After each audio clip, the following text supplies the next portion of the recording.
In terms of its structure, I'm not a huge fan because it's very difficult to read.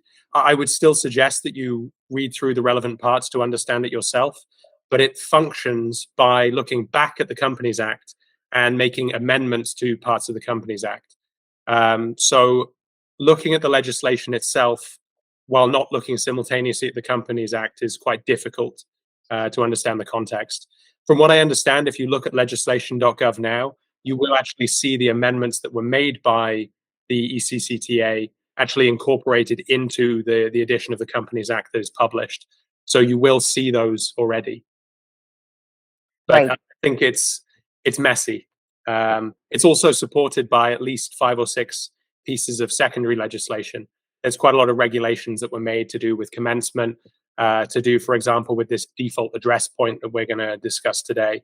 Which again was not fun for me to have to review all of those to try and figure everything out. Yeah, they tried to regulate it even more.